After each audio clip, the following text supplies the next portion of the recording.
colonne lorsqu'il va commencer à distiller. Donc la réponse c'est 199 degrés Celsius en tête de colonne.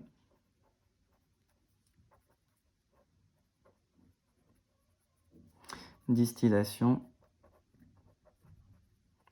commence à 199 degrés Celsius.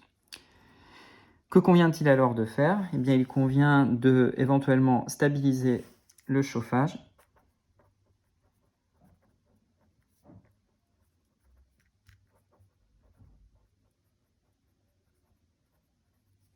C'est-à-dire maintenir θ à 199 degrés Celsius, la température en tête de colonne.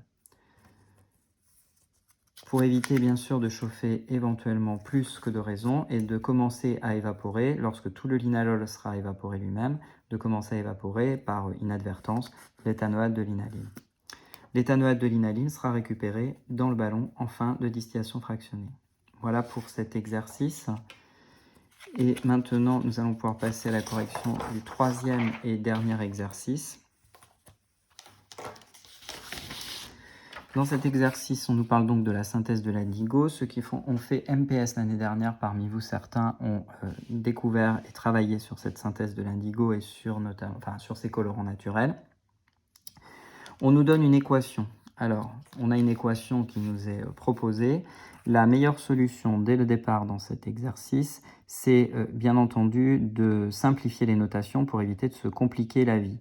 H au moins, c'est vraiment pas quelque chose de compliqué à manipuler, mais les autres sont quand même plutôt ennuyeux.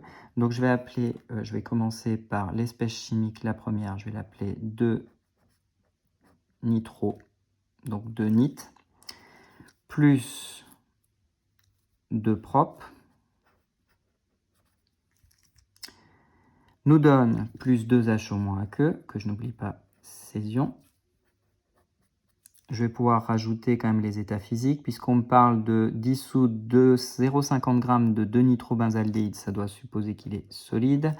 Et puisqu'on me parle de propane on et que l'on en prend 5 ml, dans ce cas-là, je peux penser légitimement que c'est un liquide. Les ions hydroxydes sont ajoutés lentement sous la forme de 5 ml, donc c'est bien une solution aqueuse. Cela se transforme pour donner 2 espèces chimiques, 3 espèces chimiques, donc l'indigo, on peut imaginer facilement.